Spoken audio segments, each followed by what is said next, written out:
Á, boha. Že som sa len neučil do riti. Tu behám po horách ako kamzik sprostý. Až bude nížiná služba, tak sa prihlásim, ale horská služba to je na hovno. A není to tu nebezpečné? Kde? Tady. No tu je to strašne nebezpečné. Tu behá jedna lavina za druhou. Skoršie ako rýchliky do Prahy. Ale kvôli tomu tu sme. Lebo včera tu zasypalo náčelníka. Jak to poznáte? Však som to videl na vlastné oči. On bol ožratý ako ťava hovedo.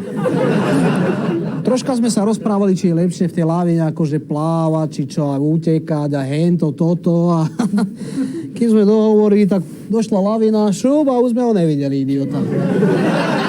Štrngnete si? Ne, já nepiju. Jen si štrngnete. Ne, děkuji, já nepiju.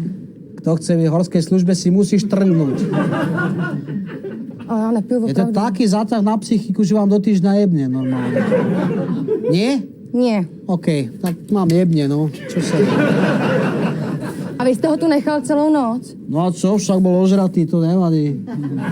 Normálne zaspál a máme ešte týždeň, keď ho nájdeme, to je v pohode. jak... Tak ožratý, že ani zbrznúť nemôže. Pohode. A jak to vlastně vypadá, takový záchranářský zásah? Zásah? No? Neviem, ale keď ideme niekoho hľadať, tak máme niekoľko variantov. Takže variant 1. Či poznáte, kto je pod lavinou a poznáte jeho telefónne číslo, tak je dobré mu zavolať na telefón, na mobil. Máte mobil? Čo sa tvárite, že neviete, keď máte môj mobil v kapse? Tak. Zoznam K... Kokot, to je on. Není dostupný. Prosím, zavolejte později. Však vravím, že kokot, si vypnú telefón. Takže to je prvý variant. Áno, telefón nefunguje, takže čo? Zoberieme ďalší takýto prístroj. To je detektor kovov. Detektorku. Lebo ľudia, ktorí sú pod lavinou, väčšinou majú, čo ja viem, endoprotézu, falošné zuby, dôchodci a takéto veci, takže majú volačo kovové. Týmto to nájdeme, áno?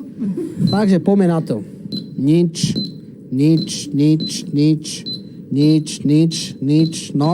no? Jaj? Volačo tam je? Můžu? Áno, jasné. Poďme, Žilina. Tak koľko tam bolo? Peníze. Peniaze, áno. V horskej službe máme na hovno plat, takže takto si zarábame ešte, áno. Minulý týždeň sme každý mali go vyplatiť, čo ja viem, 7 000. Lebo tu došla taká výprava, 22 Azerbajdžancov, všetkých zobrala lavina. 22. A zachránili jste? Nie, všetci mŕtvi, no, ale mali veľké šťastie. Bo to bola najväčšia lavina na Slovensku. Veľké šťastie mali. Takže to sme prebrali aj druhý variant, peňažky, tak polovičku si zober na grok, čo ja viem. Tak jo. Děkuji. Bezvadný. Děkuji. Vieš čo, ja stále rozmýšľam, či... Mi pripomínaš jednu babu, ktorú som stretol v Bratislave. Děkuju. Vieš, kde je Bratislava? V Bratislavě? Správne? Áno, jasné, Bratislava. Sa topila v Dunaji a revala, pomoc, topím sa.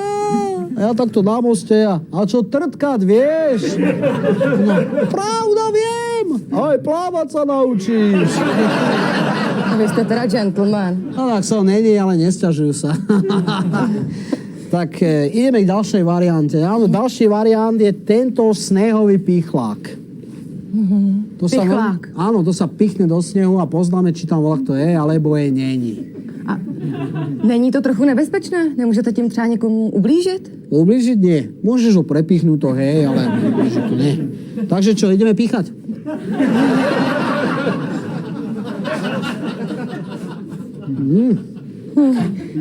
Dlho si sa nebránila. Tu to vyzerá, že by niečo mohlo aj... Ježišmária. Co to je? To je krv. Ale nie je to nič aktuálne, ten už je tu tak týždeň. Proč ho nevyhrabete? Prečo tak do jesene času? Môžeš mi prosím ťa tú vreckovku?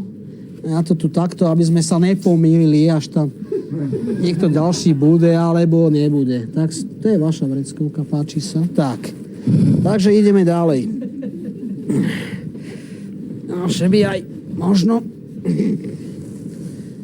Ježiš Mária, zasa A to nie je to istý, lebo tento je tu tak 3 týždne už. Jaj, ešte prosím tú vreckovku. Ježiš Mária. Dobre, ideme ďalej.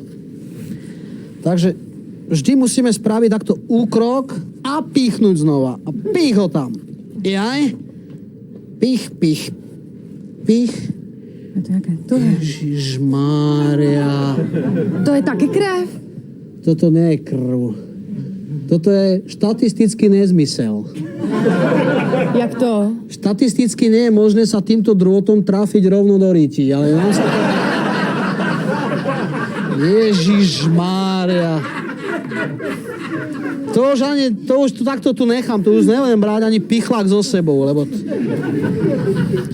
No a keďže už sme takto v riti, tak ďalší variant je... Čo? Lavinový pes. Lavinový pes? Áno, tak máme jedného na základni a to je taký kokot, ako náčelník. Draví sa, aký pán, taký pes. Áno, on je rovnaký kokot, aj si vypije, už nám pohryzol 4 zahrábaných v lavíne. Ďalší variant je vysielačka. Teraz zavoláme na základňu. Tu vretenica, štrkač, počuješ ma?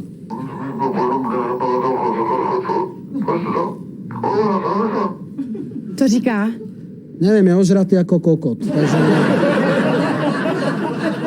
Takže variant vysielačka je na nič. Takže teraz už je posledný variant a to je pištol.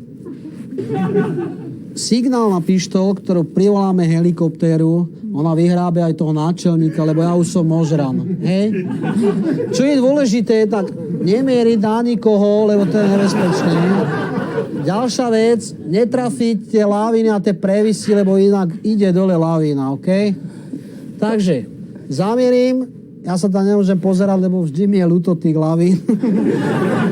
A... Ježiš Mária, som sa trafil do lavíny. Ale máme veľké šťastie, ale... Mine nás.